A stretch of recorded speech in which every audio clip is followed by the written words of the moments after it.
Hey, Jeff McKinney, first across the line tonight. Wow, who spelled that last post? Greg White in the house with us. Mike Draco, Cincinnati, representing. David Crum, woohoo. What's up, everybody? It's Sunday. Time for America's first and favorite motorcycle two-wheel entertainment and talk show. Mr. Tom Banks, 84U. Pittsburgh in the house. Bruno Coppola, live from Laconia, New Hampshire. Our brother Greg White coming in from Tejas. Going to be a great show tonight. This is Chris with Cycle Source Magazine. I'm going to be one of the three hosts for the next 90 to 120 minutes. All the bullshit we can fit. Fresh back from Fuel. And man, they had a great event up there. 2 days this year. Saw the 49 in the middle of the field. Mikey Revolt giving us really big honors. Letting us participate in one of the greatest shows that goes on all year long. If you haven't been there, the new property, absolutely killer. We got an interview on tonight from there, but lots of stuff to get to. Enough time for you to hit the like and share button. Make sure you help us out here. Share it along. Make sure Shop Talk's getting out further and further as we go. Jim Payton in the house. Jim's Choppers. Yo-Yo from New Jersey. Johnny Ringo. Johnny. Really? Johnny Ringo? I hope that's your real name. That's badass. Right on. Any other movie buffs in the house? Radar's in with us. It was a great weekend. A little bit of rain, but so what, right? Rain doesn't spoil too much. Too much fun. Just about 2.5 minutes to go, and we're going live with this one. Shop Talk, America's first and favorite motorcycle entertainment information show. Stevenson Cycle in the house. Kieran, what's up, buddy? I knowed it was you. Happy birthday from Lake Winnipesaukee. Boy, I got to tell everybody, the outpouring of affection from you guys was absolutely killer. I got so many birthday messages. It almost made me feel better about being old as hell. But, you know, that's the deal. Bill Stevens, who's ready for Sturgis? You shut your mouth. Ryan Reedy.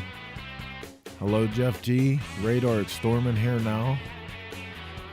Oh, Johnny Ringo. Thanks, got it from my pops. I'm a junior. That's badass. Johnny Ringo, one of the fastest draws in the story of the West. East Coast Customs checking in. Nick Hildebrittle. Good times all around, man. Hey, listen, it's time for you to grab a drink, kick back and relax and get ready. We're just 2 minutes out from this one. Don't go anywhere. You're getting ready to watch Shop Talk.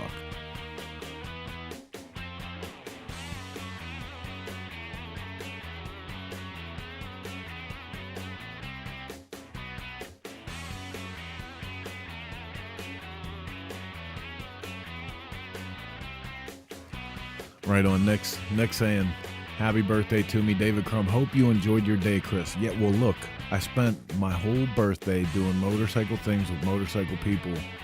It was pretty all right, I gotta tell you. I'm missing my TV for this tonight. You're killing me. Luckily, the Yellowstone series hasn't started again, so I can't say that you're missing much, but, you know,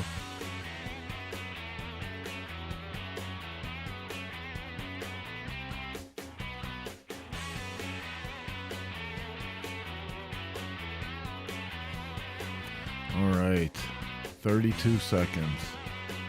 Oh, check it out. Squirrel in the house. So good to see you, man. Ran into him out of Fuel Cleveland, too. All right, I guess with that, winding down, 18 seconds, we can get this one out of the station and up onto the tracks. Let's go live with this week's episode of Shop Talk. Here we go.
Was that it? The music just ends and it's over just like that?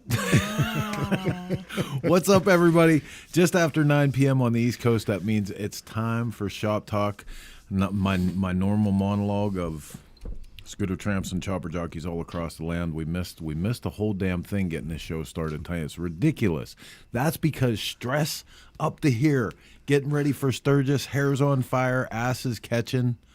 But my crew's in the house and we're getting her done. I think you said Menemenem. Hey.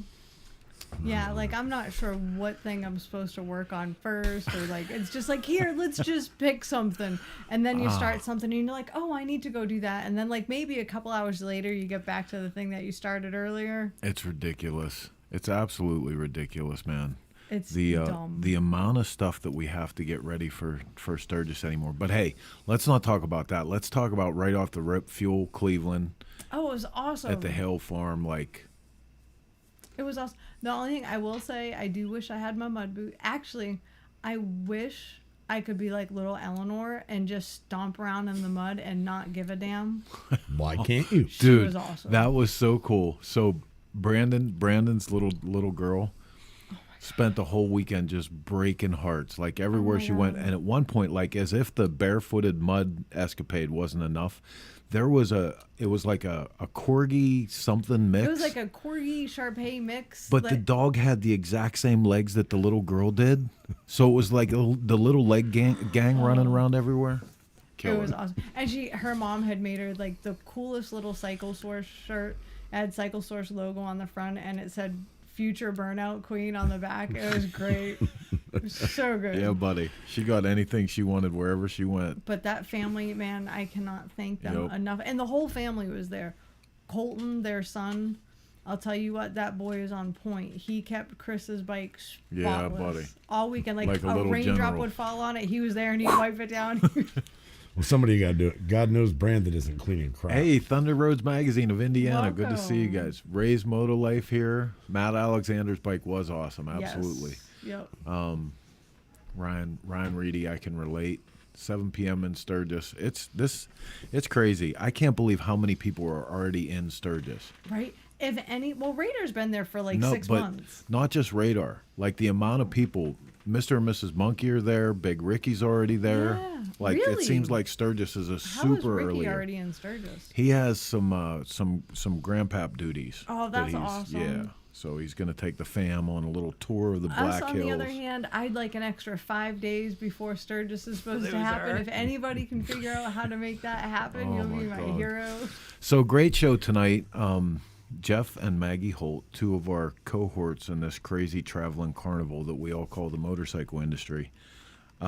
It's going to be good to sit down and talk with them. Yeah. You know, they've really, really been going strong at all the stuff over at V-Twin Visionary, and we want to talk to them about what it's like, because Heather and I know what it's like to be a man and woman married together and married to their work, but we want to hear it from other people. Yeah, I'm hoping they have stories like us. I hope they do, because if it's just us, we're screwed. Oh my God. I don't even know what you people are talking about anymore. Right?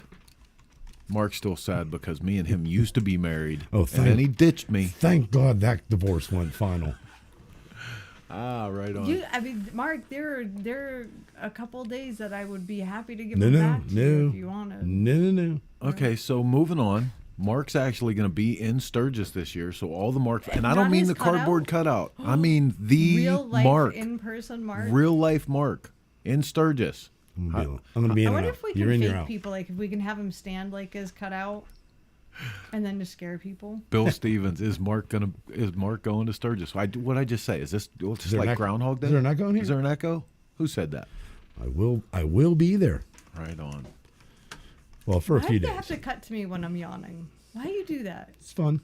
I watch for it, actually. You do, like don't you? I'm sitting here with 6 monitors I'm watching and 53 things going on, and I'm keyed in on. That's the engineer's job. Yeah. Just saying. All right, so hey man, if this is your first time watching Shop Talk, a little program we do every Sunday night, 9 p.m. on the East Coast. A little bit of entertainment. We bring out some feature bikes, some tech, all that stuff. We start the whole thing off with a little segment we call what? Done news. There it goes. The Shop Talk World Report is brought to you by Law Tigers. Get the compensation you deserve and get back on the road with Law Tigers. First up in the news tonight, and this in from our own Cycle Source magazine World Report, Longfellow's annual motorcycle gathering returns to Chopper Flats. Get ready to rev those engines and hit the open road who writes this stuff? As the Longfellows, the legendary annual motorcycle gathering, returns to Chopper Flats near Sturgis, South Dakota. This thunderous event, a must for custom bike enthusiasts, is slated to take place. Okay, let's get past the bullshit. Sugar Bear, the chopper deal, it's going on again, adding some great new stuff to it. You know, this is his lifelong ambition to have a museum dedicated solely to choppers. Little piece at a time, it's coming together, and you guys can show up, support him, support the idea of one day there being a chopper museum. And they're actually in doing Sturgis. a ride on Tuesday morning. There you go. Out to the chopper Flats. Chopper there you Flats. go. I know you wanted to say ice cream. You're so focused on ice cream and snow cones. I didn't get ice cream this weekend. I'm very disappointed. What is wrong with you? And she was also looking for an opportunity to talk about gorgeous. Well, that sure. You know how hard it is when you build motorcycles and your woman lusts after another man's motorcycle? Yeah, it's a thought again. But at least it's his motorcycle, Yeah, not yeah. him. Come on. Well, What are you trying to say? I'm just saying. I think Fuji'd have something to say about that. Oh, yeah, I Anyway, wouldn't so. mess with Fuji. I wouldn't even think about messing with Fuji. Also in from the Cycle Source News blog, Kiriakin Twin Power Speed and Strength and River Road to showcase gear at the 23 Sturgis Rally, Fort Worth, Texas. Kiriakin Twin Power Speed and Strength and newly relaunched River Road brand from Tucker Power Sports will be in front and center with consumers at the Sturgis Rally next month. Each of these brands will highlight its most popular products and showcase new additions to their lines, display spaces near downtown Sturgis. Now, that's the key on that. Our buddy James going to be in Sturgis with us. That's killer. I'm super excited. But also exciting to see River Road come back. We talked about this last they were week a or the great week brand. before. Yeah. They really were. I'm glad they're coming back, and they're coming. It seems like they're coming out swinging. So Looking for something a little more exciting in Sturgis. Oh, boy. Always a ball to run around with Burt Baker. This comes in from the Dealer News Top 50. What a drag. That's right. The Baker Drag's going on. Run What You Brung, anyone, any bike. Run What You Brung Wednesday, August 9th. I'm so going to that. Listen, if you have not done this event, man, I ran so many passes and I mean, you're running on the legendary Sturgis Dragway. Like, Mark spent half of his formidable years there. Yeah. But the rest of us, to get a chance to ride on that track is a blast. This thing, you can run as many times as you can stand getting back in line. And we ran until we were silly from it. Yeah, to be nostalgic. Yeah, on I that think they track. actually kicked you off the track. They were like, It's time to go. Sorry, dude. I said, look, I have jacket and gloves and boots, and He I was did the whole so thing this excited year. that we were in town. Like, we finished our ride, we were in town, and then he realized that he left his helmet at the house in Spearfish. Oh my God. We literally left the track, drove all the way to Spearfish, and all the way back, just so he could make more passes. Listen, I'm sponsored by like 3 companies in my whole life, and Simpson gave me that helmet in a sponsorship deal. I was not going to be on that track without my Right. sponsor's lid. A lot of whining going on. Too right bad.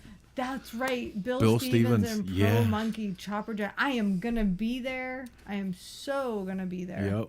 They have a side bet. They got a little side hustle going on for boy. the drag races. Can I interject for a minute? Do you mind? You always do. Please proceed. Jason Hallman, can we talk about the Hall of No. Fame inductees? No, we cannot. No, but you know what I am going to do? I am going to remind people that you can be at the induction ceremony when my husband gets inducted to the Sturgis Motorcycle see? Museum and Hall of Fame on Wednesday, August 9th. There are very limited tickets available, but you can still get your ticket for the breakfast. I got 2 for sale. This is I so just funny. threw a link. Jason brought this up. Oh hey, my God. hey, Chris, this story reminds me of when Heather lost her phone on the freeway, and Right? she and I had to go get it before the ride. Dude, it came out of my pocket on the freeway, and we used Did you Missy's use Find My Phone? app. I Really? had Missy's phone, Find My Phone app, to get it Ridiculous. Dude, the to greatest. bring me to the place on the highway. And then even better, somebody had picked it up and she saw us looking for it and stopped and gave it back. Yep. The best It was the lost phone greatest story, L.A., Charlie Ransom going to pick your phone up. Right. Just get on the back of my bike. Yep. No, that was the greatest. I lost my phone in L.A., and Charlie went and got the phone, like went to the guy's place, like went to his house and was like, hey, you got my buddy's phone. I'm here. I'm here. I want it. All right, one more story from the news tonight, and this, in spite of the fact that we're so busy, like up to here with everything for Sturgis, we have time to promote somebody else's important promotion that's going on. So the Flying Pistons benefit, like I said, even though we're so busy, Flying Pistons is going on at Sturgis, a very worthy cause. You want to be there for, you get your opportunity to see all the who's who of motorcycling, and also the tiny Strider bikes, the new customs that they're coming out with, and do a good turn while you're in Sturgis having a good time. Make sure you check that out today at buffalochip.com. Events, Flying Piston Breakfast. I know, and I see apparently that you're going to be there. I'll have to well, add that no, to your schedule. It says that I have been there. Oh, okay. I have been there, so. Well, we should add it to the schedule because it does put bikes in schools for kids, which if you can start them young, hopefully it gets them on motorcycles a little bit later. Absolutely. So much going on in Sturgis. We're going to get to a bunch of that tonight. Our guests this evening have a show almost every day of the rally in different parts. They're all over the place. I don't know how they're doing it, but we're going to get to them right after we come back from looking at this cool feature bike. Don't go anywhere. You're watching Shop Talk. Out of Focus is brought to you by Garage Build. Submit your build, share your passion. Powered by Dennis Kirk.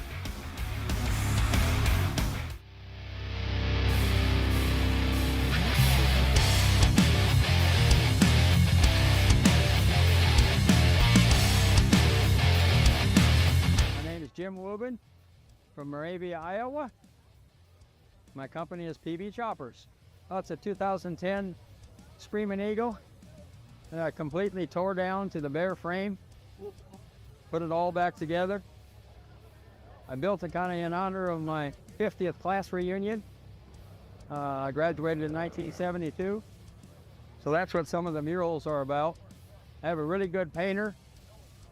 His name is Joe, and his company is J Moto. He's out of Crown Point, Indiana. I'm pretty hard to deal with when it comes to painters, because I know exactly what I want, and sometimes they want to do it their way. But he was really cool to work with because I sent him all these designs. I gave him the free will to put them where he wanted. But he's got a pretty unique way of doing stuff, I think. He uses the airbrush to put the base color down. He does one little piece at a time.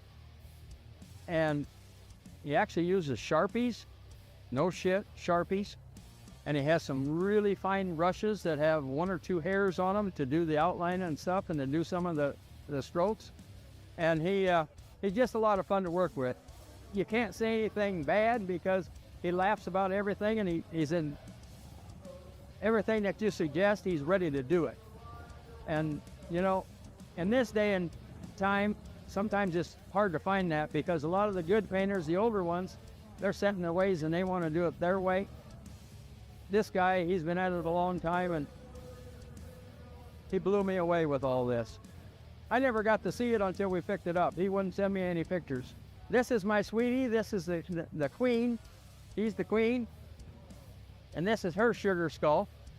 On the other side of the bike, that's me. I guess I'm the king. And then I used to race dirt modified for about 20 years. And so I have a racing theme deal over here on my side cover. It shows me as a skull with my racing helmet and stuff on. So on this side, it's my 70, I graduated in 72, so it's about my 50th class reunion. And I love the heritage of what, you know, the Hispanic people have about skulls and that kind of stuff, and the respect. So we call this bike Scully. And if you look up underneath, you can see that I tried to honor everybody that's passed. You know, friends that I lost in the war in different times, back in, you know, in Vietnam. And we just had some fun with the bike.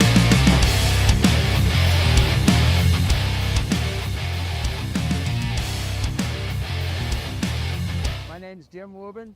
I own BB Choppers. I'm a Dennis Kirk garage builder. Yeehaw!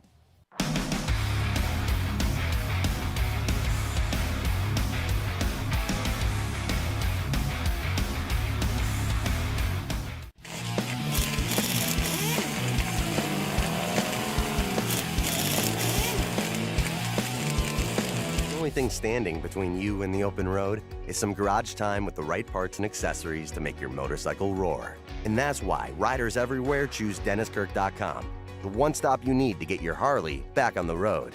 Our knowledgeable tech staff will help you navigate our more than 185,000 parts, apparel, and accessories that are ready to ship today, with free shipping on all orders over $89. So tune up your ride and get ready for the next adventure. Ride more, wait less.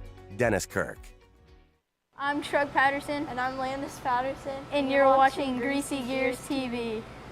Whether riding takes you from A to B or just lets you escape, there's a flow to the road you share. So go with it. Eyes open, and always have the Law Tigers by your side. If you've been injured in a motorcycle accident, visit us at lawtigers.com. Law Tigers, America's motorcycle lawyers.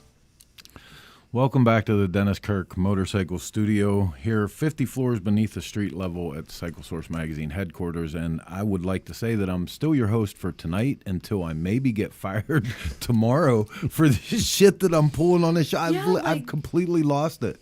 I forgot how to work the controls. Were you taking a nap or what's going on there? I'm trying so hard. I think I'm nervous because there's another professional on the show with us tonight. And tonight's guest has been in all parts of the motorcycle media industry, and really before anybody was paying attention to the whole performance thing coming on, he locked in on it and honestly has been killing it. Seriously impressed with the show circuit that he's hauling around on and the things that he's doing, and teamed up with his better half, which I can attest to is one of the smartest things you can do in this whole world. He's that the two of them have been out there really putting down the mouse. So let's get to the airwaves here and bring in Jeff and Maggie Holt. Just Hanging Out in the Shop is brought to you by Spectral Oils. Made in the USA since 1966, the best oil on planet Earth. All right, coming from the Mobile Command Center. How you guys doing? Oh, wait a minute. Oh, boy. You're muted. Can't hear you. Hit it with a hammer. Well, now we're putting him to work. He's pissed. How about now? Let's come back to us for a second. Well, see, I'm not the only. He's nervous too. I feel better. It's not just me. Does Jeff Holt get nervous? Oh. Still. No audio. It's still muted. Can we mime here? Let's talk for him. We can make Jeff Holt say whatever. Don't do it. You just move your lips, Jeff. I'll talk for you. See, Maggie knows better. And let's try this again. Oh. So in his defense, we had to start the show. Yes. So we didn't get a chance to test this out ahead of time. Yeah, we didn't get to do our typical pre-show, but they're on the hustle. They're probably either on the way to Sturgis or already in Sturgis. They may be actually already. I kind of I'm not gonna lie, I'm so excited to get there just because I'll know you're there. Like it's when almost we get over. in the truck and start heading west, I'll be like, yeah. Oh, thank the Lord. Oh, boy. I'll be so excited to get in that truck for 30 hours. Well, and that's the thing too, is by the time you actually get on the road, you're so exhausted, so spent, right. And then you have, like for us, it's a 1,500 miles, like straight 1,500 miles to get there. Yep. So the fact that we make it alive at all. That's all it is 1,500 miles? Yeah, it's God, it feels like it's so miles. much further. And right now, I'm literally doing the math in my head. We have to pick somebody up in Chicago on the way. And I'm like, okay, this is when their flight gets in. So if we leave at this time, we should make it, let's do a little bit for traffic and gas stops so we can sleep Tuesday night for this many hours. Yeah. Jason home in 36 hours in the truck with Cameron Edwards for me. Oh, that should be fun. So At least you get to stop at a couple Buc-ee's on the way. We don't even get Buc-ee's. effing love Buc-ee's. Dude. Effing love Buc-ee's. I'm doing the Jeff Fording run. Oh, we'll have is Jeff Fording coming with you? That's who I'm going with. How about it? Oh, Brother Jeff. I love Brother Jeff. Yeah, we should have a very entertaining drive. Radar says, Chris, you can do it in one sitting. That's how Mark goes. That's what I Mark do. drives straight to Sturgis. No stopping. Jason says lots of Twizzlers. It takes lots of Twizzlers. Or if you eat too many Twizzlers, you become a Twizzler. Yeah. And we'll have the bonus. We're picking Camel up. And Camel's like, he'll drive. He'll be like, and just, he'll get us there, which will be awesome. Jason Sims. Someone say Buc-ee's. That's right. Anybody who travels knows the deal. Beaver nuggets. I love beaver nuggets. So while we're waiting for Jeff, let's bring up some other news that we just got this week about Smokeout. I'm which so excited. is this. We have named our headliner. Friday night is going to be the big night at Smokeout. Yes. And for us, what a killer way to kick that off. Drowning pool. So there you go. That's the one.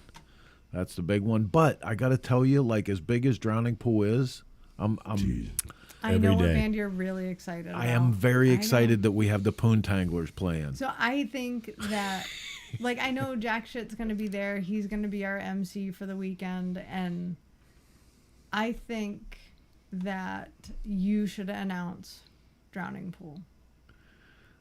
You mean bring them on? Oh, no. I think you should announce the Poontanglers. Oh, yeah, I have to Sorry. announce the Poontanglers. You have to announce the Poontanglers. Just because he tells people like 8 times a day just so he can say the word. Are you kidding me? Poontangler. I told those guys they have a standing booking at Smokeout. From now on, the Poontanglers will always play. And Always play. he was like, I'm booking them. He's like, I don't care if they suck or not. I'm booking them just so I can announce that band. And they don't suck. They're a really phenomenal band. So I'm looking forward to it. And even better, they are Smokeout attendees anyway. So that's awesome.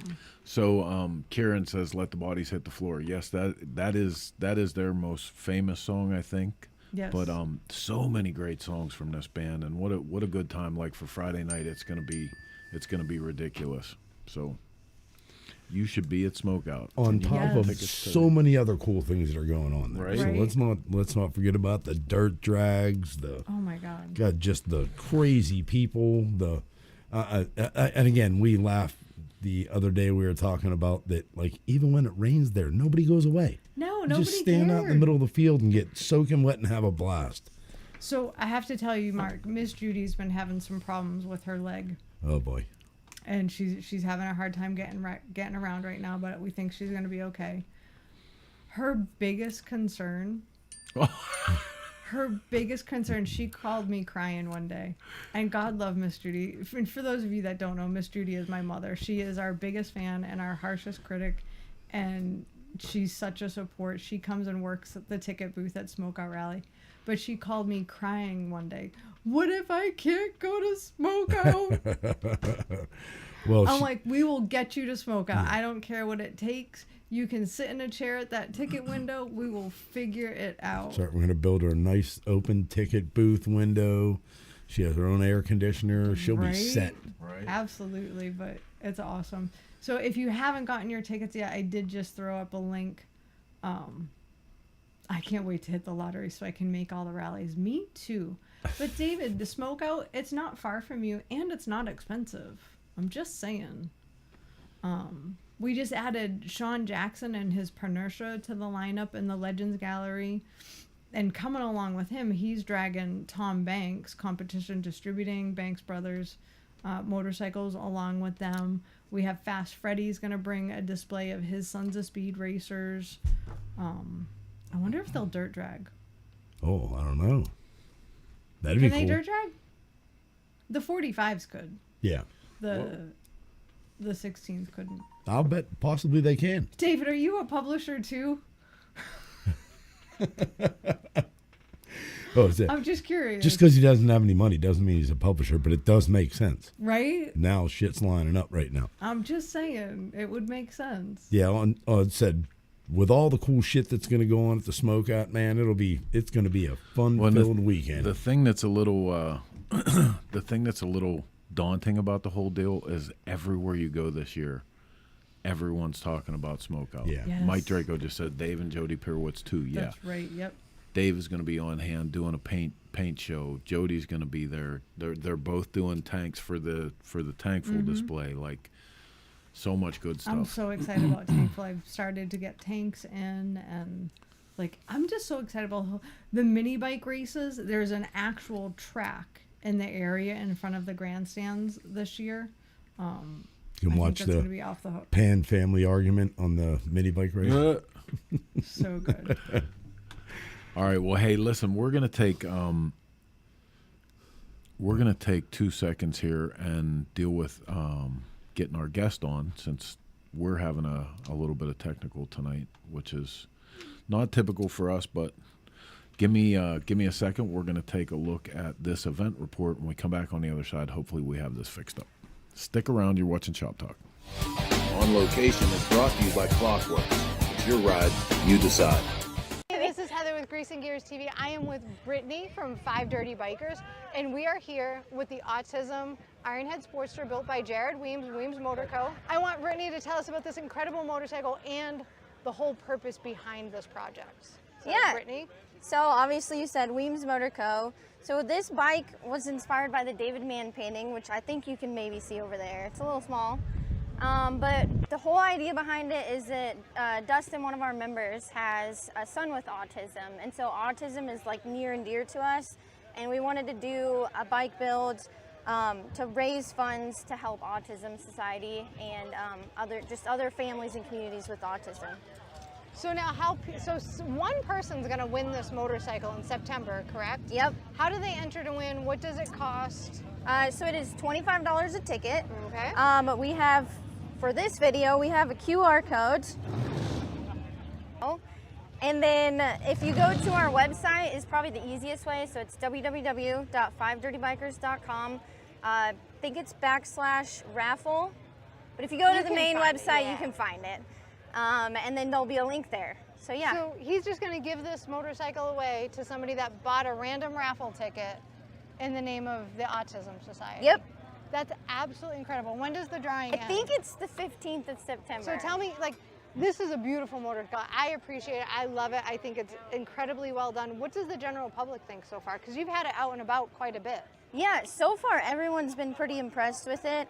The paint is a huge kicker. Everyone loves the paint, especially when you get out in the sun. I mean, it just shines. It's beautiful. Okay, so now I'm gonna inspect this to see if he actually replicated the David Mann painting. So I need to see.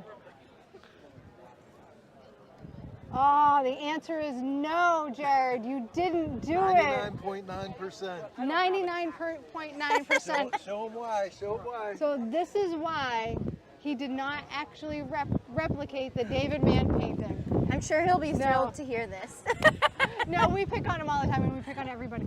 Everybody that says they can exactly duplicate a David Mann bike always feels short by that one thing. There are no valve stems on any of his motorcycles. Oh his yeah, paintings. I mean you gotta so you have kind of one. can't do it. Yeah. You know what I mean? But I always have to tease people about that. He came so close, but he did an incredible job. So I want everybody to go out and buy a raffle ticket. They're flying everywhere, yes. 25 bucks? 25 bucks. 25 bucks, and you could take home this Ironhead. So 5 Dirty Bikers is a podcast. There's 5 members, hence the name. We do a show every week. You can find us on Instagram, Twitter. Actually, I don't know if we're on Twitter. Obviously the rose between 4 thorns, apparently. I mean, we try, right? We try. We It's gotta, hard. we gotta be a little It's prickly, so.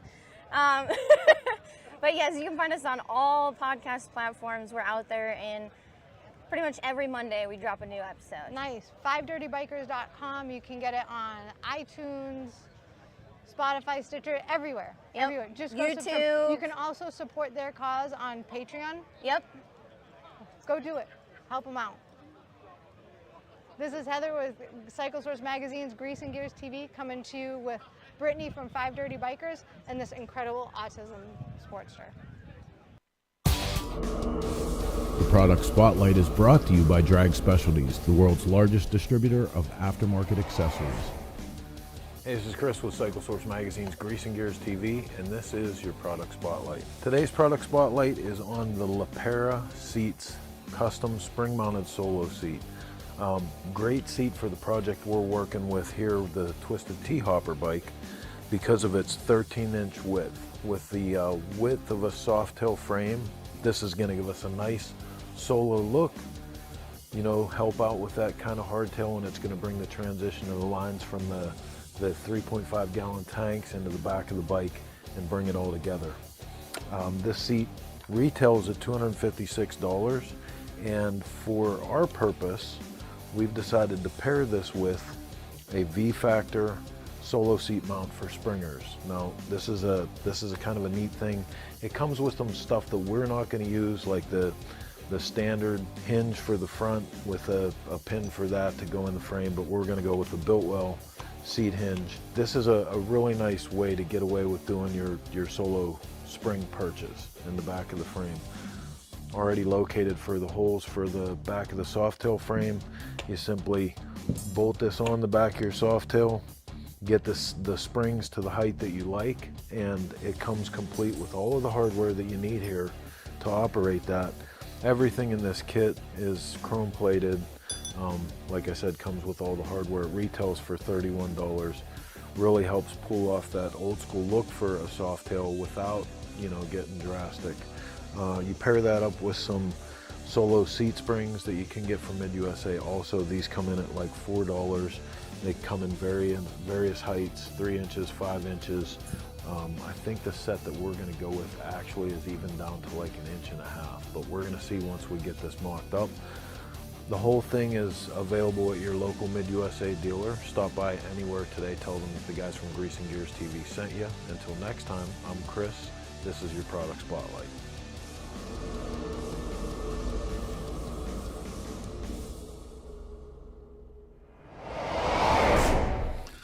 Okay, all of that and everything's fixed. Like TV magic in the background. We managed to put this shit together, and here they are. Yay! Oh my God.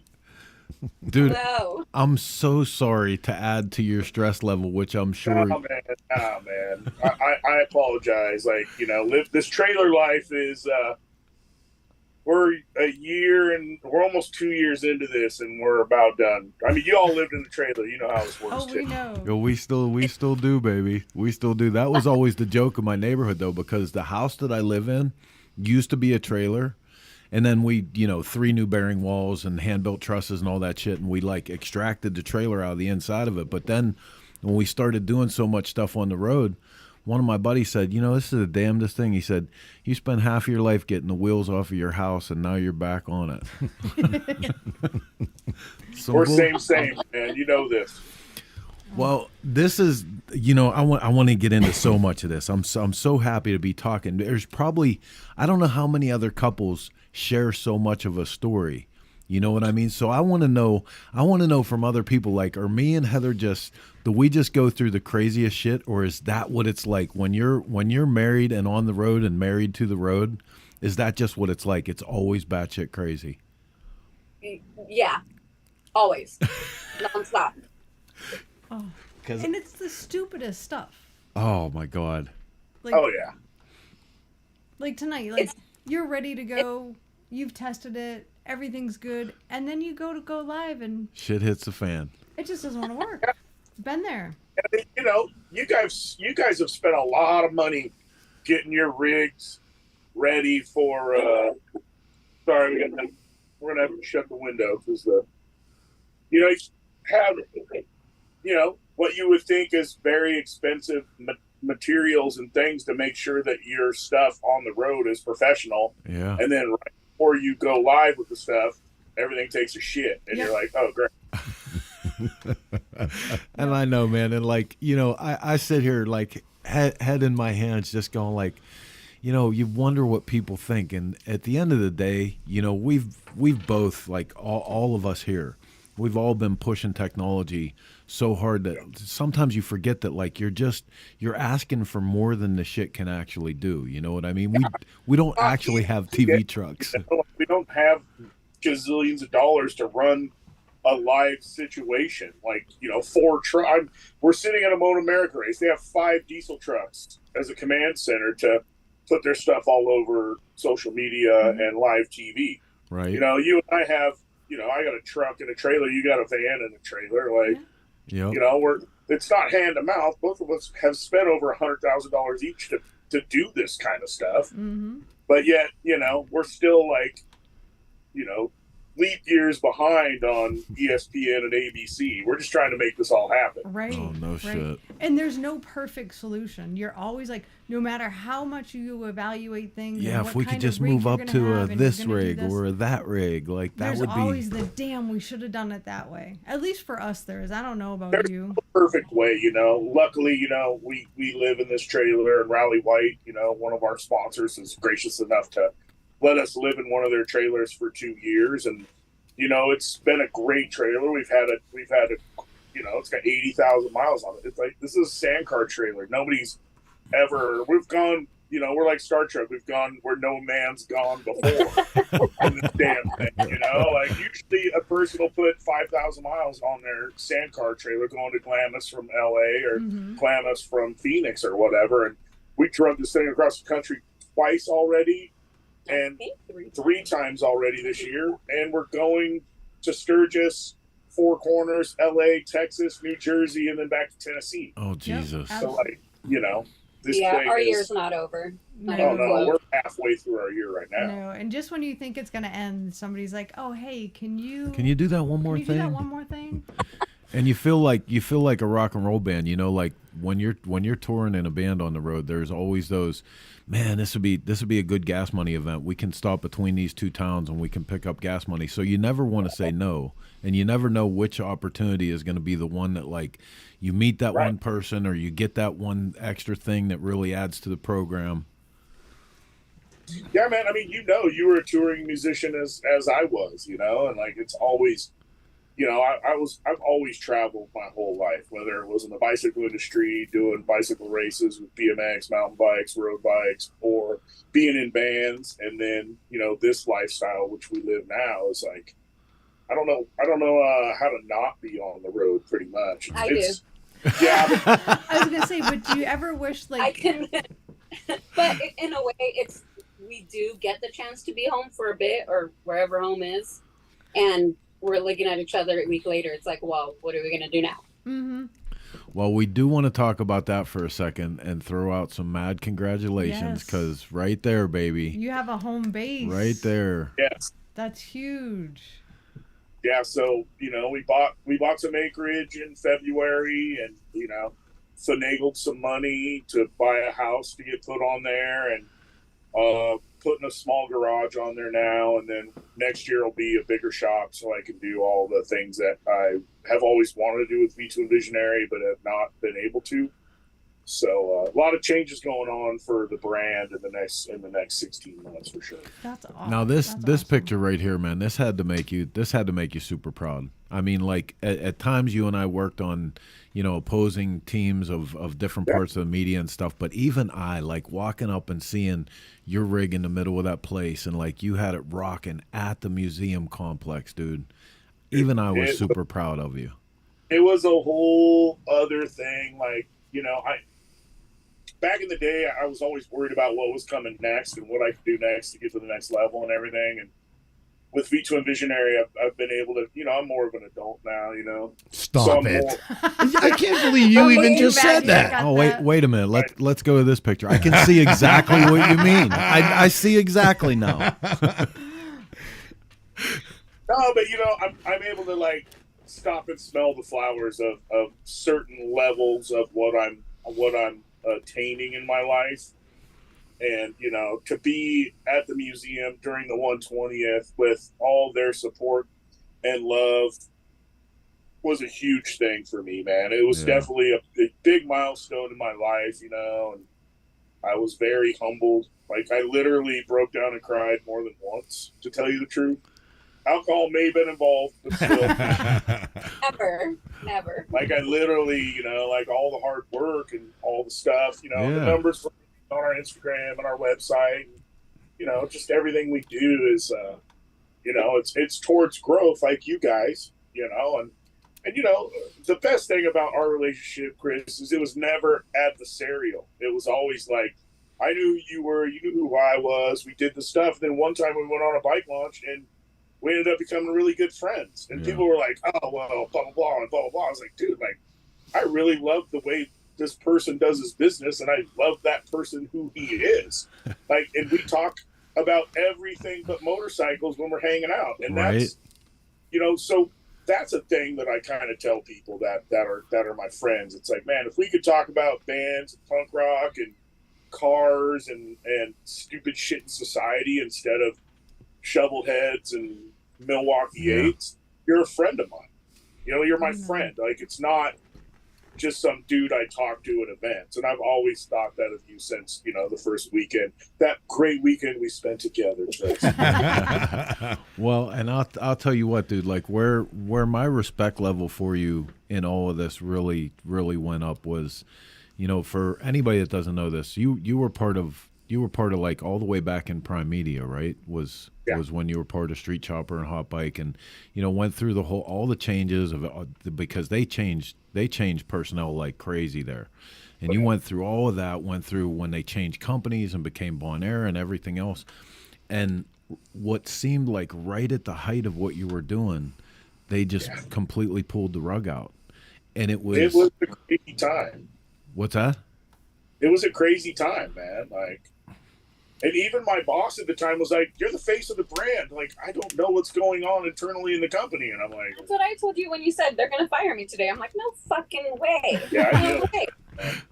Well, and that was the thing, for real, man, you broke ground where they hadn't even gone before, the stuff that you were doing, the on location stuff, the digital media stuff you were doing, the way you were going after it. And then, the whole performance thing, you were really pushing that. You're really pushing new property for them.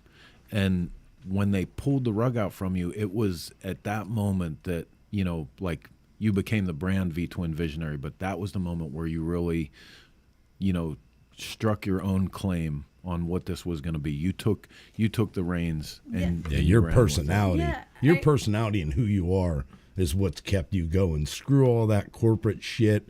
Screw everything that they did. It's you that kept this happening. And I mean, to be able to pull that off in an industry like this, dude, you're fucking killing it. And I have to say and this is from an outsider perspective, and I know, I'm sure it wasn't easy when it initially happened, but I feel like it was probably the best thing that could have ever happened. Most to definitely. You.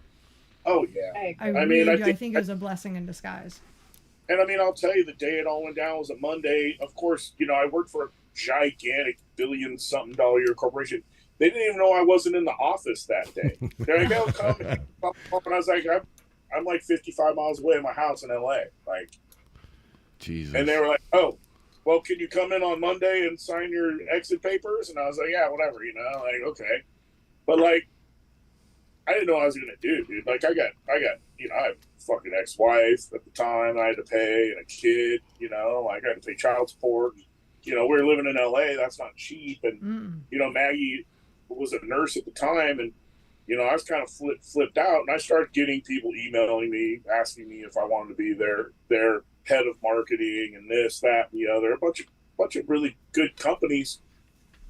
And I automatically was like, man, I need to get to fucking work. I got to figure my life out. Maggie was like, you need to take 3 months off. I got you. Take 3 months off, figure out what the heck your life. Yeah, that's I told him I'll take care of everything except your child support and your alimony. You can handle that. Yeah. Everything else, I got you for 3 months. What a blessing, though, that you were able to do that for him, to give him that time to kind of regroup and figure out what he was doing. It would be no V-Twin visionary if it wasn't for her at all. And Dave Rowe. A lot of people don't know who Dave Rowe is. Dave Rowe was the head of sales during the best times at Hot Bike, and he left a little early because they started doing him dirty. and I kind of saw the writing on the walls. He left about a year early, and then I always kept in contact with him. He's the yin to my yang dude. Like, he's a super straight dude, quiet guy, doesn't want to be in the limelight. He's all, you know Dave, everybody does now. Yeah. But like, he hit me up and he was like, I think we should really do something together. You really need to be another voice. People love what you're doing. And between him and Maggie and then myself and a guy named Mark Masker, we drew out what V-Twin Visionary was going to be. It definitely just wasn't all me. Like, I was going to call it Throttle Slayers to begin with. No, you weren't. It's like the craziest, stupid title ever, dude.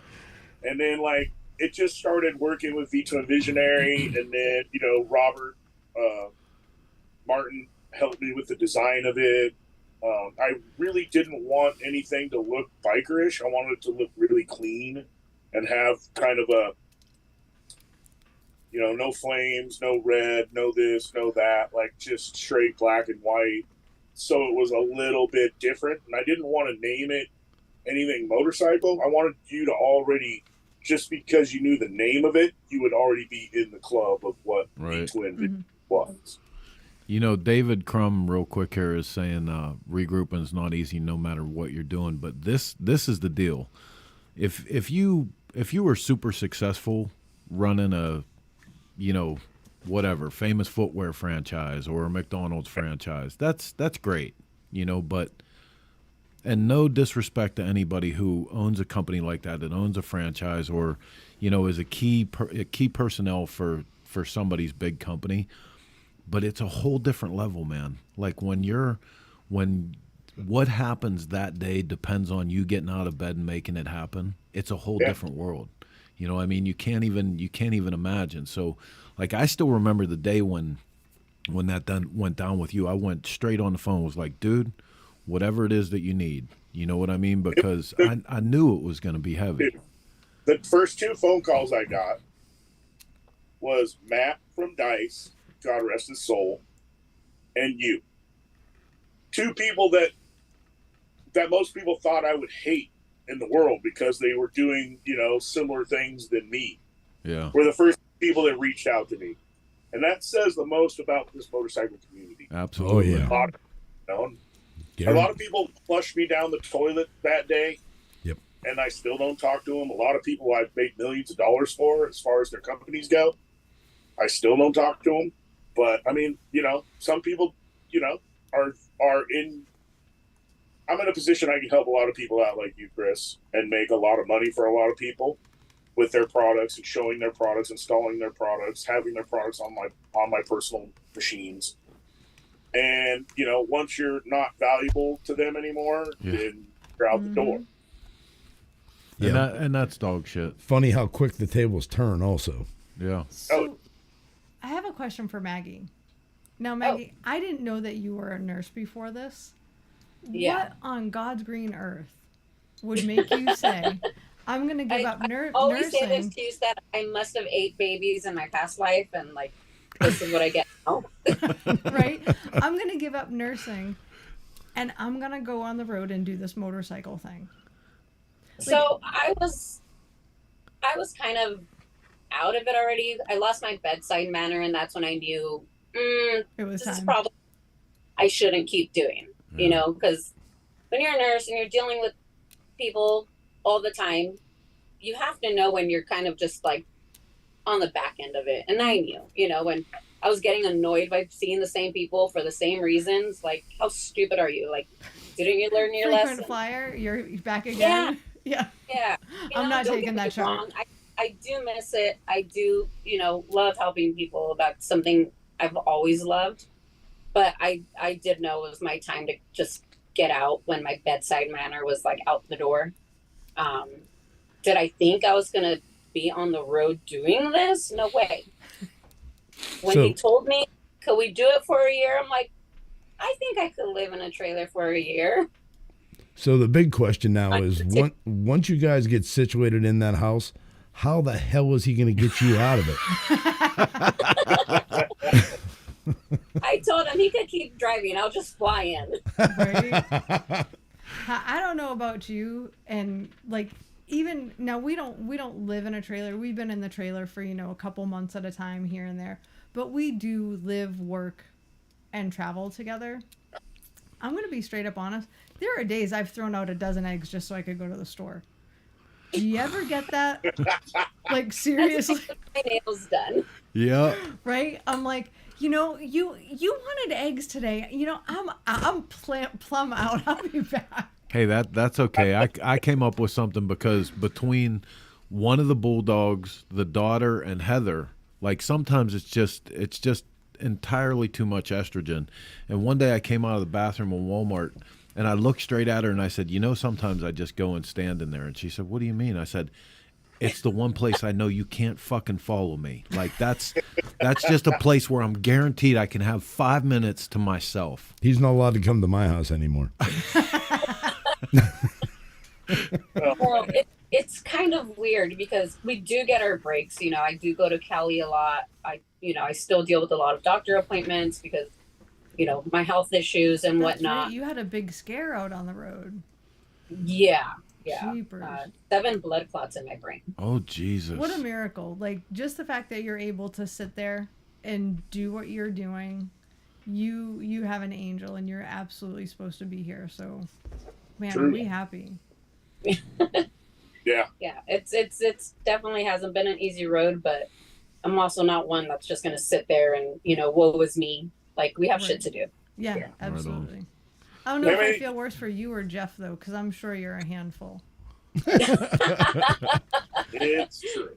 Hey, wait a minute. I gotta tell you though, like you can see it, like familiar scenes. When I walked up to you guys, you were just getting ready to do your award ceremony in Milwaukee. And I didn't bother you. I said hi for a second and I backed up because I could see like she had a handful of papers and a clipboard and like, that look that you get, Heather, right before. And of course, I don't know if he's like me, but of course I'd be running past going, is this shit done yet? Are you ready to go? There's people waiting on us. And she had that look like on his ass, like, come on, let's go. Like, hey, real quick, Kieran from Deal Stereo is asking, please ask Jeff how Rob is doing and will he still be coming to join his team after his recovery from the accident? I don't know if anybody knows this. Our good buddy Rob, he joined the team early this year. He was going to be a pivotal figure in this. He's a great guy from Robbers and Bobbers, Rob. If you don't know who he is, look him up. On his way to come to one of our shows with his truck and trailer, he had a crazy accident, flipped the truck and trailer, had to be airlifted out, smashed his face, broke his back, broke his arm, broke ribs. Was in the hospital for almost 4 months straight. He's out of the hospital, doing really good. he wanted to come to Sturgis. I said, please stay home for this season, and we'll put you to work next year when you're strong. Go to your therapy, do all your stuff. But I talk to him every day via text. He, if I wake up and I don't get a "Hey Jeff" from Rob, I automatically send him a "Hey Rob" from Jeff. This guy is like the salt of the earth, ex-Navy man, like just retired from working at the beet factory in Idaho to come out to work with all of our fucking circus of people. And it broke my heart, dude. Like, a lot of shit doesn't really bother me, man, but I had a real big problem with him and his accident. And for him to rebound this well and doing so good, like, it makes my heart so great. So, I mean, he will be joining us. He'll be back next year, and he'll That's be at awesome. everything that he wants to do with us. He's more than welcome to do. But that's awesome. So, Chris, I don't know if you're aware of Robbers and Bobbers, but he is the guy that when some asshat stole the prize bags at Lone Star Rally, oh yeah, he was the first person to reach out to me because he saw the post and he said, hey, whatever you need, if you need prizes, send me everybody's address and I will send them something. Yep. and it was just like it was such an incredible offer. Yeah. It was incredible. So Great guy. He's one of the greatest dudes ever, man. We're blessed that he even wants to be around us Right. and part of this madness. You know, imagine like, oh, I'm going to retire, and the next day start driving out to one of our events. You know, That's so. incredible. But he is doing well. Yeah, and I mean, so much goes out to his kids for, you know, helping him through this time, and his friends up in Idaho and everything. Man, I can't thank enough for everybody. Like it was dire, dude. The motherfucker almost died. Yeah. Like it ain't no joke, you know. And for this guy to he fell the other day watering lawn and broke his freaking nose. Oh, gee. Jesus. Won't stop. The dude won't stop. I'm like, please stop. I'm gonna wrap you in bubble wrap. Yeah. I think the fucking radiator of your house till fucking next year. Oh man. Well, listen, like let's go back a little bit away from the story of your meteoric rise to motorcycle media greatness, which I love when people say shit like that, you know, oh man, just everything just blew open for you. And I know, like, watching you go through this, it was an inch at a time, you know, but let's go back to the beginning. Like, you know, like you were talking about earlier, racing BMX and, you know, everything that you were doing. How did you even get into the motorcycle media world? It's crazy. So I worked in the bicycle industry since I was a kid. I stole a bike, and the dude that managed the bike shop was like, come back tomorrow, we'll take, because I couldn't get the cranks off. I didn't have a tool. So homeboy took the bike, and then I went there the next day, and the kid I stole the bikes from and his mom was there. He wanted to put me in jail, and he was like, hey man, I'm going to put the bike back together and he's going to work it off. And I was like 12 years old, and I swept the floors, did all that. I worked in the bike industry for almost 25 years after that. All aspects of it, race support, this, that, the other, BMX, mountain bike, and road bike, product development, blah, blah, blah, blah. But during that time, my cousin had a Harley, and I really liked it. It was a shovel head and whatever, and he didn't really want anything to do with it. So I kept it on the side of my house for the simple fact that my dad in 1975 was in a motorcycle accident. He's paralyzed from the waist down. So I was forbidden to ride any motorized two-wheel vehicles my whole life growing up. And I had a Vespa first that I stole from a movie theater while these mod kids were watching Quadrophenia. I stole the Vespa and I built it, and it was super crazy, like a 250 Malosi kit. Anybody knows two-stroke Vespas knows, pretty badass. And then my cousin had a Harley, and he was in and out of jail his whole life or whatever, dude.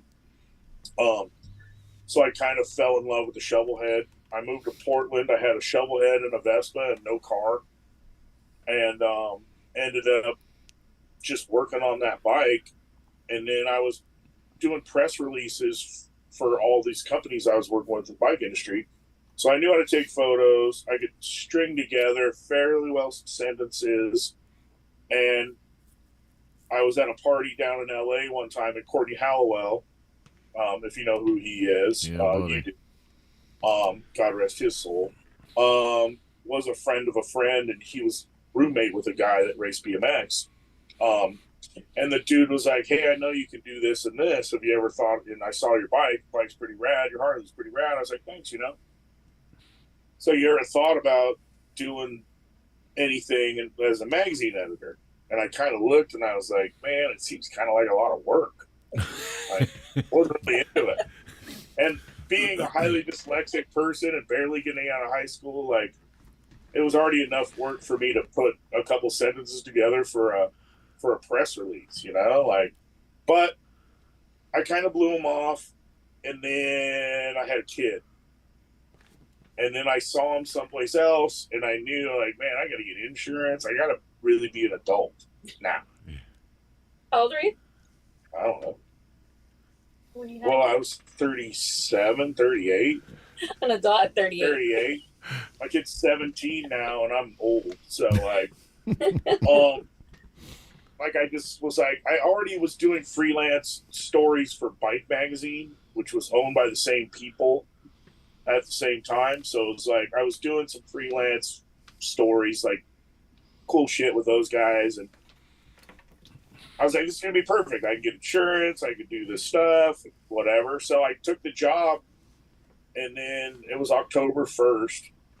And then I got the insurance and all the stuff. And then, like, everything was good. And I got bit by the full bug of being, like, involved. Because that was the time when, you know, magazine people were like gods almost. It was the most rock star shit you could be. It was the editor of a magazine, dude. And I started off on the bottom and kind of was dealing with these dudes that went to school to be writers. They weren't motorcycle guys. So they really liked me over there because I could work on bikes, build bikes, and then my writing skills and my photography skills were honed by Courtney. He helped me with that. And I mean, we just kind of grew with that. And then, you know, I didn't know how corporate America worked and how backstabbing people were and all that shit, but I learned real fucking quick. Yeah. And I ended up becoming, you know, the guy that was kind of backstab proof. And I never did that to anybody that I worked with. But man, there was a lot of knives being thrown in my back throughout the years of the Street Chopper, Hot Bike, and Baggers days from other editorial people. And I can't imagine, dude, like you were talking about being highly dyslexic, but even being a kid from the wrong side of the tracks as far as, like, you know, that whole editorial staff thing, you know, because that was like a whole insiders club on its own. I went through the same thing, like, you know, going to press launches and stuff and being around these guys that were old ex-racers together and they all went to college together and shit. Yeah. I can't imagine how intimidating that was for you also having, you know, because like me, I admit this all the time. Like, I can't spell for shit. I cannot. If it wasn't for spell check and Heather, you would hardly be able to read the stuff that I write. But I can tell a story. That's, you know, that's my saving grace. Right. You can spin the yarn, man. And I mean, for me, it wasn't, you know, and I just let the asshole punk rock kid in me take over. And, you know, anybody that knew me back then, you know, I was straight fuck you. Like, I didn't care, you know. I would go to press launches and just be like, yeah, whatever, dude. You know, I'm wearing Dickies and fucking Vans high tops and, you know, whatever, like I always wore, you know. And now I guess it's the Dynabro uniform, but I mean, that's just what I fucking wore, you know. Even pre-Dixon, you know, I wore flannels, Peltons, and had a baseball hat like this on and whatever else, you know. But and I think for me, I just kind of I had that cocoon of the, hey, you know, I had positive mental attitude, but I had the straight fuck the world attitude as well. So I mean, those two things kind of got me through all those difficulties. And you know, as I was rising up through the ranks, I had a good crew of people with me. Ed Subius I had with me, who was amazing. You know, Dave Rowe, like I said, a guy named Chris, and a couple other people, and even Jordan, who owns Hot Bike now. Like, you know, like we were all in it together, and it was us against the world because we're owned by these big automotive companies, and they didn't know anything about Harley shit. They didn't care anything about Harley shit.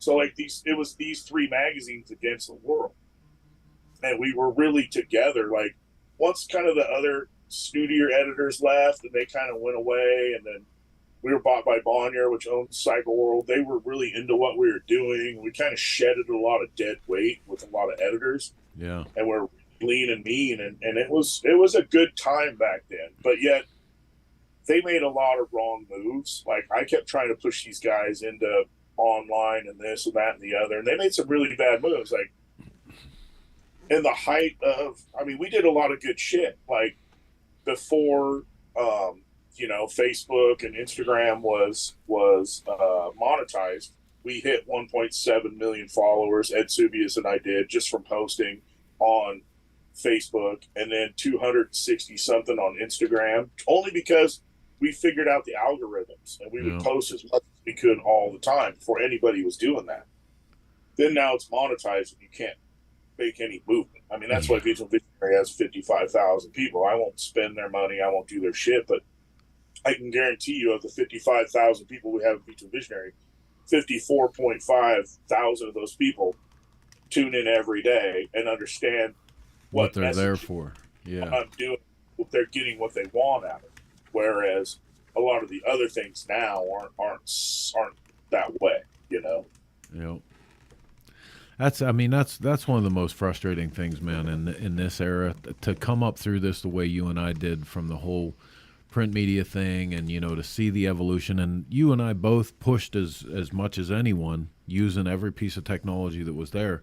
But you look back at it now, and it's like, I see a lot of these influencers and these media conglomerates that are using a lot of that stuff, and you almost want to go back the whole way back to like newspaper days when you would say, the newspaper would go, well, we have a million people reading the newspaper every day, and it's like, yeah, but only like 2.3% of them are motorcycle people. So my advertising dollar really doesn't matter. Yeah, ask one of the influencers a question about what they're influenced, they can't answer it.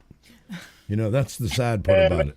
I'm kind of two-sided on the influencer thing. Like, it used to be, well, you and I know this, it used to be every media launch of a bike was just all editorial people. Mm-hmm. Now it's filled with influencers and then maybe. I don't have a problem with that. I think that even those people that I've known over the past 5 years or maybe 4 years, they're even growing as an influencer and maybe not even liking that word anymore. And then a lot of other people just fall by the wayside. They're not around, or they pop up and they're gone or whatever. I mean, it's the same thing as the editors that you've known that worked at other magazines that have come and gone, and people that own bike shops and bike companies. Like, there's just people that are lifers like us that you can't beat down no matter what you do. And there's, these people that come and go. But yet, even within this influencer realm, I see a lot of these kids that are coming up. They're really on their game. They're not just playing the tricks on the Facebook or on the YouTube. They're actually becoming editors themselves. They are. Some of them are. You're right. Some really are. And, I got to give those kids, definitely what they deserve. And that's 2 thumbs up. But yet there's a lot of people, you get a lot of girls shaking their ass, riding their bikes, and a bra and a fucking Simpson helmet, and yeah, that's great. That'll hit all hard. Chris and I had a conversation about that last week. Oh my god! And there's nothing against that, dude. No. Whatever you got to do to ping your people. Whatever works, and it's gonna be something different for everybody. Right, and luckily we're at the forefront of being able to do this. Yeah, and that's why and Chris, of all people, like, I'm transitioning into probably something you want to talk about anyways. Maybe it's a little early, but face-to-face events. What you've done and what you're doing with the Smoke Out and what I do with the tour and what I do with the other stuff and the Smoky Mountain thing I do, like, that's coming back. Yeah. People are tired of it online and not seeing it before they buy it. Right. Finger and looking at it or seeing it on a person's bike. Like, that's pandemic shit. You want to touch the stuff now. And I mean, for what we do and what y'all do, like, that's number one. Yeah, and that's I really like that it's going back to a real be present world. I like the fact, even more than that there's not so many events with fans filled in the bleachers as much as people wanting to do things. Yes. They want to, like John Jessup does those races where he takes his customers out to the local drag race track. Yeah. And like shit like that, like people want to do stuff again, man. It's great. Yeah. I mean, I'm sitting in the parking lot of a bagger race right now, man. And I'm going to tell you, 3 years ago when they first did the first King of the Baggers, it was like the stupidest joke ever with no punchline. We're going to race these back, doing a Seika. There's going to be 10 guys. I was like, when I heard about it, I was like, this is the stupidest shit ever. But yet, 3 years later, we do all 6 Moto America races, and you would not believe the fandom that comes out for this. There's 3 Harleys to every sport bike at these races now. Yep. It's like we had 200 bikes in our bike show at Laguna Seca. Right on. Like, I mean, people love to be in the present now and see these guys racing these baggers, and they really want to see the top level of pros. Maybe they can't do it themselves, but they all rode their baggers here, and they're all super stoked about it, you know. And I think that being able to be part of this with Harley Davidson and Moto America for me is yet again another cool thing and a milestone in V2 Visionaries development and where we're going with the brand. Well, we talked about that an awful lot too, like when Harley cut the VR 1000 program loose, you know, and you stop seeing on Manufacturers Row at the AMA Superbike races, you stop seeing Harley in Manufacturers Row. The Harley truck wasn't there anymore. And like, you know, so many of us, it didn't matter if the bike broke down, if they won, if they lost, whatever. They were there, you know. And even with, you know, when they were doing the Sportster stuff, you know, the XR, like, you know, they had the Vance and Hines Race Series. That was a really exciting thing for me, you know, and always seeing that. And, you know, now we have baggers, and now we have, you know, a lot of the RevMax stuff coming on. You know, these dudes are building crazy Pan Ams to race, and Sportster S, I think, is kind of a missing link. I think that's going to be a really good race bike next year. So, and then you have the VRL. I don't attend those races a lot because I'm doing so much on this side of the fence with Moto America. But like that stuff is kind of a AAA ball thing, like a feeder system for the big guys here. I'll tell you what, that's the thing that really could be. Like that could be the Northeast Superbike version of what goes on the other side of the fence. Yeah. That could be. It could be because you can literally show up there, get your license, go through the school, get your license, and race that weekend. That could be one of their strongest points. And what would that do for somebody that can do that for 2 years and then find good sponsors and then get a ride with one of the big manufacturers? I think that we'll be seeing that in the next couple of years. And I think bagger racing will be still bagger racing, but the RevMax classes and Roland Sands and this hooligan stuff, I think that's really going to be where the growth is going to be. Hey, HDRA did it years ago, and they gave the street riders the opportunity in street classes to come in and race. You know, and that was huge. I mean, that was in the late 80s, early 90s. We jumped right in on that. Yeah, we jumped in on that. We were in the first flash race in Sturgis, I think 91 or 92. We had the fastest street Harley in the world 7 years in a row. Just 4 kids out of street guys, Yeah, I mean, just 4 kids built a bike in a shed. Right. We traveled everywhere. We went to Sturgis, made $73, winning 61 races. No shit. $73. 61 passes, won every race. That's rock and roll, baby. Yep. I mean, you know, to see the money spent here by teams, you know, and there's crazy. There's, you know, you have the big teams, and you have, you know, the other guys, you know, like Pete Nowosky, dude. Like that dude's spending a lot of money to be up here playing with the big guys, and you know, he's got a top 10 bike. You know, he's doing good. Like, you know, and it's just the growth of this sport that we're seeing now, which I really love being involved in and being a part of. I can't say enough about how great Moto America is for people that ride Harleys, and you would expect to come here and deal with a lot of, you know, metric hoity-toity people, or, you know, guys that ride Ducatis or whatever, but everybody here, from the teams that have those bikes to the people that ride those bikes, it's nothing but love, man. If you haven't been to you know, a Moto America race, you need to get to one either this year or next year. There's only a couple more, you know. There's Austin at Coda, and then one in New Jersey, which is one of my favorite races. We went last year, and babe, it was great, huh? Like, just to see, because so many people live that, well, you guys live close to that metropolitan area, so like to see that many people show up that have never seen bag races, be so excited about it that they came to New Jersey. Like, for me, I do have goosebumps right now talking about it, because it's just so rad, you know. Anytime we can get people to come out and embrace Harley Davidson and Indian motorcycles, whether they're new, old, or indifferent, I love it, man. Well, let's go back to Mags for a minute, because we're kind of leaving her sit over there without telling any stories. It's okay. I'm drinking. How did you? I want to know how you ended up in this picture, though. Like, you know, not finding your way to motorcycle. How did this character convince you to not do any of this, but to be with him? Where did? Because I know it took me a lot of tricks. It did. I'm gonna say that straight up. I pulled out everything I had. So we've told this story quite a few times. So Jeff is everything I didn't want. I got you there. Seriously. Yep. Mm-hmm. She dated like ball players and cops before me. So I grew up swimming, playing water polo. She was a jock. So I was a total jock. Played men's water polo in high school. Played club, from the time, I was competing in swimming, I think, when I was 3 years old. So I was always just in sports. Never liked guys with facial hair. If you had tattoos, maybe one or two. I was always the one with the most tattoos. But so my friend was dating one of his friends, and I had to go to the bar to pick her up, and that's where I met Jeff. And dump truck. Well, yeah, dump truck. So I was nice to live with dump truck.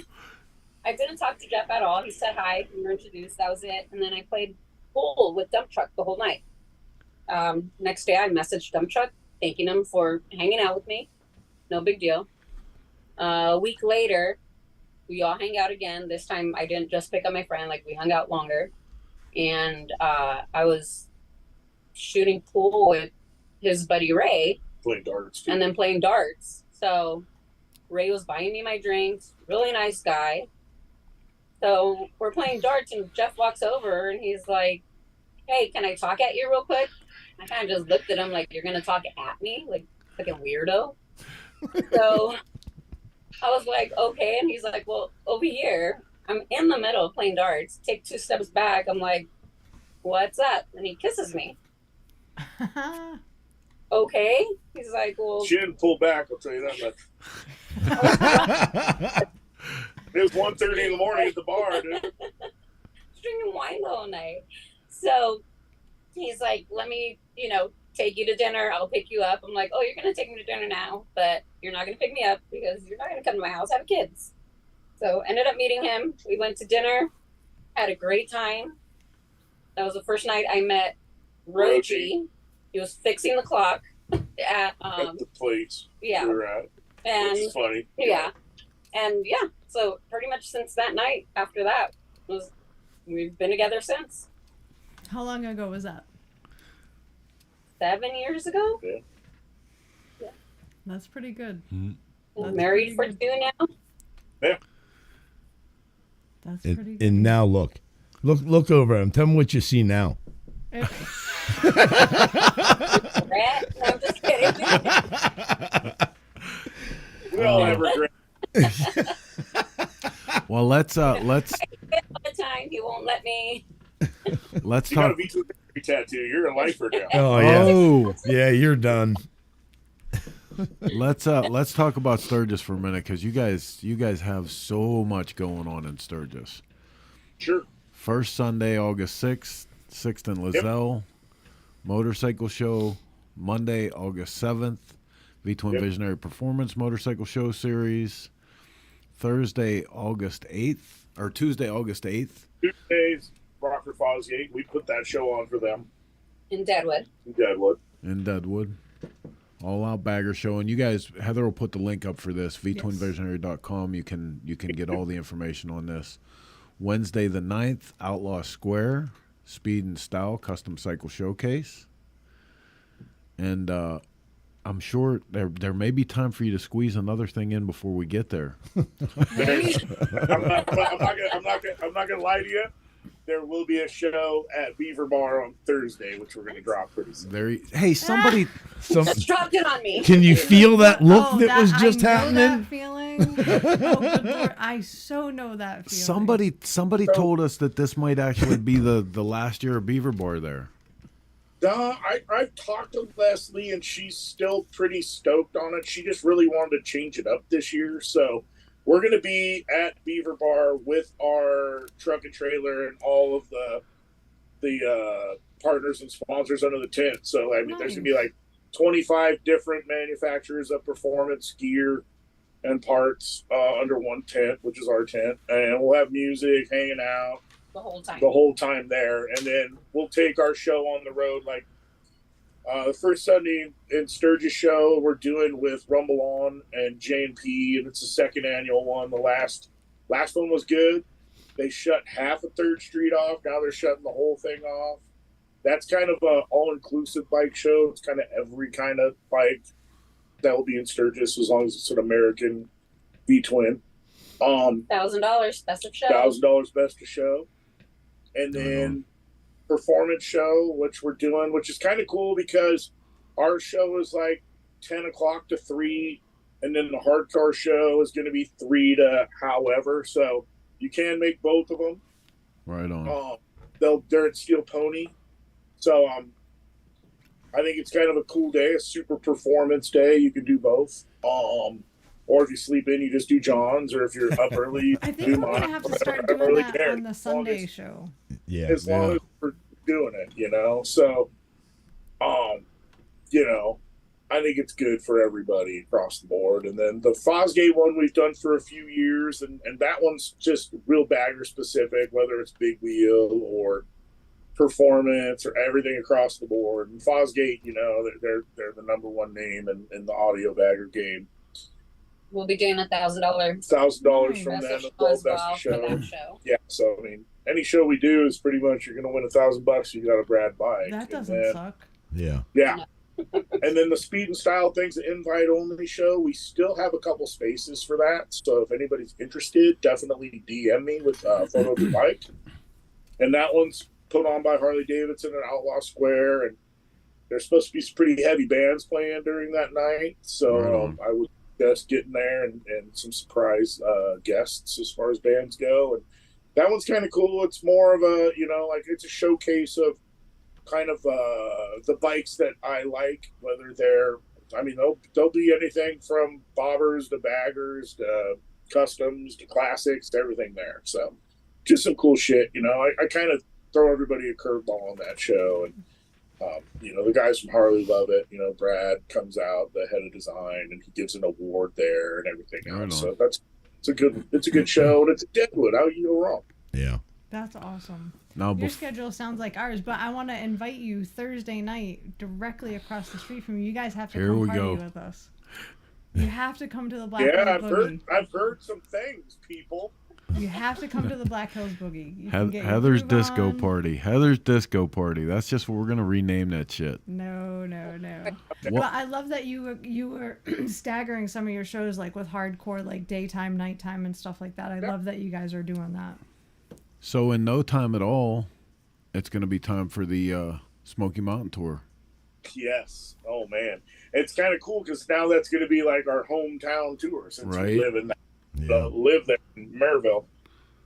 That's been something that, you know, we did the hot bike tour a bunch, and that was a lot of fun, and it was a very huge undertaking at the time, and you know, it was really cool because Smoky Mountain, Tanya over there, who's the head of marketing over there, and then Scott, who owns the dealership, and a few other amazing dealerships around.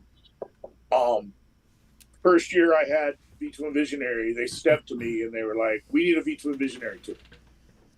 And at the time we were still living in California, and I was like, "Okay."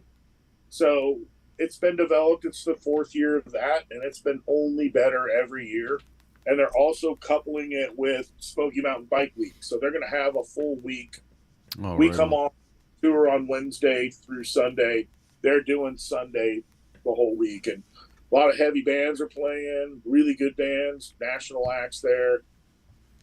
You know, if you've never been to that thing, you know, we do 2 rides every day leaving the dealership. One's like a 3 to 4 hour ride. The other one's a 6 to 8 hour ride, led by some of the best people that have lived and ridden every inch of the Smoky Mountains. I can't say enough about our people that we have that do those rides. And then you show up back at night, there's a full smokehouse and bar and full restaurant and a concert, and you just hang out. So I mean, it's a great time.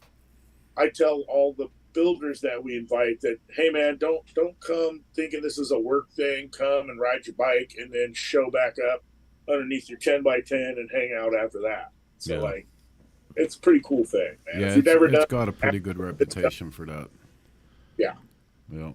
You're more than welcome to come, because I know you're going to be moving to Tennessee pretty soon, Chris. So. I hope so. Someone must be putting that stuff in your ears. I hope so.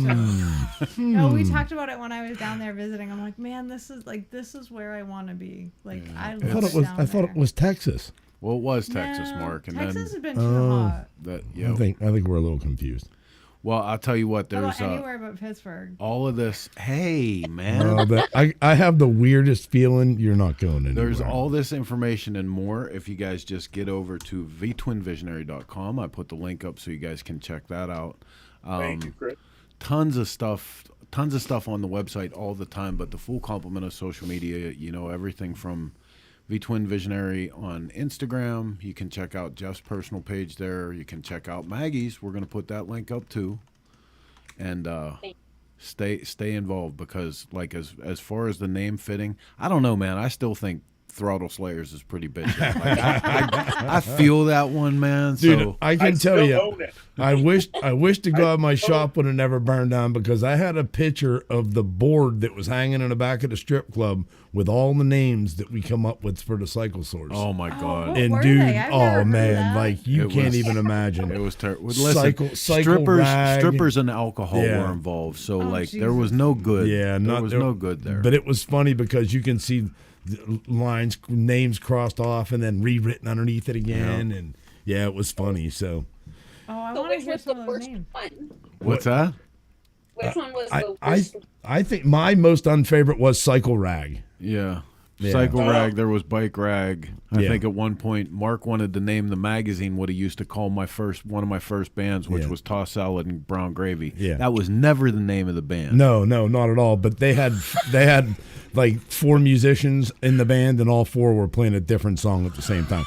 So we called it Toss Salad and Brown Gravy. It was great. The drum. We went to. Just jazz, baby. Yeah, right. Exactly. That's what it was like. The drummer, I love him. I love him to this day. He's one of my longtime brothers. But he was a killer drummer when he was younger, and then he was in a snowmobile accident and seriously suffered like head trauma. So every once in a while, he would just go from like 62 beats a minute to 180. You know, and you were on the ride. 2 beat Pete. Yeah. Oh shit. Yeah, what are you gonna? Well, listen, man. I'm gonna cut you guys loose because I know you probably want to get some rest, and the road is calling. So thank you so much for taking time and sharing your story, and letting us know that it's okay to be crazy. Oh, it's great. Hey, I want to congratulate you about the Sturgis Hall of Fame thing, my brother. You deserve it. You really deserve it. I mean, you know I love you, dude. Like seriously, and Heather too, man. Like. I know. People that I love you too. To be adversarial with have become, 2 of my besties, bro. Like it's fucking awesome. Right on. We love you guys. Hope we're gonna be neighbors soon with any luck. Yeah. Here she goes. Hey, if I put it out into the universe more, it'll happen. All right, man. We'll get out and see these two out at an event, or at the very least, like check them out all the time, delivering that hot, fresh product through vtwinvisionary.com, through all the social. Jeff and Maggie Holt. Be safe on the road. We love you both. Thanks. Love you guys. See you in Sturgis. Yep. All right, man. So there you go. Not everybody who wanders is lost, and it's okay to be crazy. And you can work with your wife. Someone else is out there doing it. Yes, a lot of people. And she hasn't killed him John yet. And Joe Parham, Jeff and Maggie Holt. Like, it's a thing. Right on.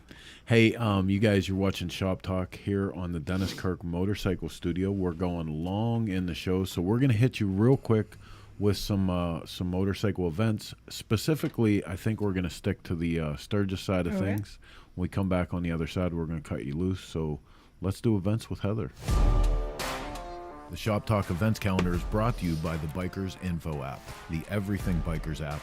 All in one place, everything you need, and it's free. I should probably have the page ready already, but I don't. So like it's been one of those nights, and you just what? I just want to swipe it. I'm ready to swipe. You ready to swipe? You ready? Ready? Nope. Loser. Sunday, Loser. August 6th. Coincidentally, the first Sunday of Sturgis. Our 17th annual custom bike show at the Ironhead Saloon. Best of show wins an incredible Paco rolling chassis, full feature in Cycle Source magazine. We're making the trophies now. We have 37 trophies. Yeah, buddy. 37 trophies, and they're bitchin' trophies, not gonna lie. But that's awesome. 11 to 4. Monday, Vintage Motorcycle Day, again at the Iron Horse Saloon. Free sack lunch in honor of Pearl Holt provided to all AMCA card-carrying members. We're going to do old-time field games. It's one of my favorite days in Sturgis. Yeah, some of the greatest bikes you'll even see in If you're town. into old iron, that's the place to be. Also on Monday, Old School Chopper Show at Full Throttle Saloon. It's their 17th too, so go support Poppy. I know he's got like a truckload of prizes he's giving away at that show. Free giveaways, no entry fee. Go check them out. Also Monday at the Steel Pony Hardcore Cycles performance show and pool party poolside. I think he's doing like 3 to 7 there, like Jeff said, after his performance show. Go give them love and support. Love and support. There you go. Sorry. Somebody bump Heather. I was looking at that going, I think that's John Jessup's bike. Somebody bump Heather. Next. Tuesday, August 8th. The original performance bike show put on by Little Evil Incorporated, sponsored by your Cycle Source, your favorite grassroots magazine. Registered 10 to 12, showed 12 to 3, awards at 3, no cost to enter. Sportster Showdown Tuesday afternoon with... wow, Tuesday's a big day in Sturgis. Yeah, it's another big day, jeepers. Lead sled. There's also going to be some dirt drags that Chris is hosting over there with a bitchin' Christmas tree that we just got new lights for today. We did get the lights in. We did get the lights Sweet. in. Yes. Tuesday night. Son of a bitch. Yep, you still... Sorry, Mom. Loser. We are having an industry party. Those there are not will the not right be bands. Colt Ford. There will be Hairball, not Colt Ford. It starts at 7, followed by the Baker Burnout Drags, heads up back bracket racing. They're putting up some killer gift certificates for Big the money, winner this big year. prizes. Big prizes. We got a cool trophy coming in, but you're going to want to be there. It doesn't cost you anything to enter. You're going to walk away with a gift certificate, maybe a trophy, all sorts of good stuff. Unless Seabear shows up again. Unless then Seabear, you're screwed. then you're screwed. Wednesday, the 17th annual Run to the Line through Van Acker Canyon with Cycle Source and friends. Photography with the legendary Michael Lichter. We're doing it a little bit different this year. Sack lunch is going to be before the ride at the Iron Horse. And then we're going to ride out to Nemo and have some ice cream. But we're doing it different this year because Chris is getting inducted. No, it's that morning. So I want to put on my boogie shoes. there you go. And so boogie with Black you. Hills Boogie and Chopper Show Thursday night poolside at the Steel Pony Campground. We've got cash, prizes, Disco music. Oh, wait a minute. Can I show him my shoes? Yeah, go ahead. Jesus. She's got props, Mark. Oh, boy. I got my disco shoes. Those are your boogie shoes. Those are my boogie shoes. Moving on. Friday Biker Olympics at the Iron Horse. Oh yeah. Son of a Mini biscuit bike eater. drag racing, slow race barrel roll, all sorts of good stuff. We have cash prizes, medals for top first placers, and a cool championship belt. The only caveat is if you wreck my mini bike, I am not giving you a dime. Just so you know. Good Times Motorcycle Show, August 24th through 26th at Griffin Hines Farm, put on our friends over at Chop Machine Cycles. Go give them a follow at goodtimesmotorcycleshow.com. Is that it? Are we good? That might be the end of it. I'm really not Are sure. we all done? I think, well, that's Sturgis +1, so. Sturgis +1. If Did we you lose- did Chris abandon ship? Yeah, he did, but we're running without him. We don't need him. We're on a roll right now. We don't need him. No, Mark, just start pushing buttons, see what happens. If I do, well, wouldn't it be great if I pushed a button and deleted everything? No. That'd be God, so fantastic. Oh, then I would take credit for it so I can get fired. No, you have to be sold. You can't be fired. Damn it. So true. just to let you know. How did you get sold? I just walked away. He couldn't catch me. I can run faster than he can. So there's no way he was catching me. Oh, goodness. I'm so excited you're coming to Sturgis this year. I am too. It's the first time in a while. No, are you coming for the whole thing? No. Aww. I will probably get there. I'd like to try and make it for Poppy's show. Probably one of the things I really want to make. And obviously for Chris on Tuesday, Sportster Showdown, and then me and Jeff are probably going to hit it. So nice. So, Very cool. So Ditch is reminding everybody that there's ice cream in Van Auker Canyon. And yes, we do provide as many ice creams for everybody that comes on the ride as we can. Big Randy's Ice Cream Social, early. too. Isn't that Wednesday? Is that his ice cream social? Yes, Big Randy does his ice cream social at Emma's Ice Cream Emporium on Main Street in Sturgis. Yeah. Yep. They have awesome ice cream. It's a Yes, super they cool do. place. Go check them out. Then Ice cream and there's motorcycles. there's one more thing to talk about as far as events. Would that be Smokeout? Oh, yeah. Smokeout? Smokeout September 7th through 10th at the Rowan County Fairgrounds. Obviously, we're super excited to have Drowning Pool there. Did we mention that? Drowning Pool. Did we there with mention us that it's on okay Friday from night. this point on to let the bodies hit the floor? Let the bodies hit the floor. I mean, it is. But it's gonna be a great show. Great weekend. Super excited. We've got a lot of cool vendors this year. Some great food and even better events. I'm ready. So Teach says that it'll be good to see you. Steve Broyles is ready to see you out there. Seems like everybody's screaming for their Mark and their ice cream. I wanted to say Mark and ice cream at the same time. Yeah. I think you need to pull the train into the station, honey.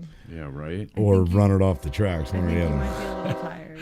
So hey, sadly, I have to tell you that look, Radar, did you guys talk shit on me when I had Why? to leave for a minute? Because Radar says Chris went to get a maxi pad to fix his paper cut. No, actually, we didn't. I told Mark to push buttons. I'm like, just push buttons. I had to pee so bad. I drove all day today back and forth up and down the turnpike. And when I drive a lot, I drink a lot of coffee, and it just... Only when you drive? Excuses. Well, I drink a lot of coffee anyway, but I Yeah. really drink a lot of coffee when I drive. Sadly, this will be our last show for the next couple weeks. The next 2 weeks while we're in Sturgis. So Yeah, we do have a guys- guest lined up for when we come back that I'm looking forward to having on. She's we're gonna have Dana on. She got her motorcycle license and then decided to just ride. Broke a Guinness Book of World. somebody bump Heather again. Guinness Book Guinness of World Records. Record, yeah. So we're gonna have her on as our welcome back from Sturgis. So Lots going on. Brandon, what's the matter? Why the sad face? Then it's straight on to Salisbury. Yes, I'm ready. Bring it. Oh, Mark, get ready. Mark's so ready. I'm Look busy. how ready I think Mark I'm- is. I think I'm busy that day. Look how ready Mark is. All right, man. Well, listen, I want to thank each and every one of you for tuning in tonight, being here for a great show. Thank you to Jeff and Maggie Holt for taking time out of their crazy schedule. All of our sponsors, everybody up there, thank you. Thanks to Dennis Kirk for letting the back door of the studio open and letting us bring you another episode of Shop Talk. Until we see you right after Sturgis, where hopefully we'll have our poop a little more in a group and be getting ready for Smokeout. We'll see you then. Same chopper time. Same chopper channel. See you in Sturgis, Felicia. That's right. Here we come, South Dakota. We'd like to thank our sponsors for their continued support, and we hope you pay them a visit when you're in the market for great motorcycle parts, products, and events. S&S Cycle, Makuni American, Baco Parts, The Broken Spoke Saloon, Twisted Tea, The Iron Horse Saloon, High Seas Rally, Twisted Choppers, Twin Power, Drag Specialties, Geico, Law Tigers, Tech Cycle, Fueling Parts, Lone Star Rally, Hijinks Apparel, Progressive Insurance, Spectral Oil, No School Choppers, Motion Pro Tools.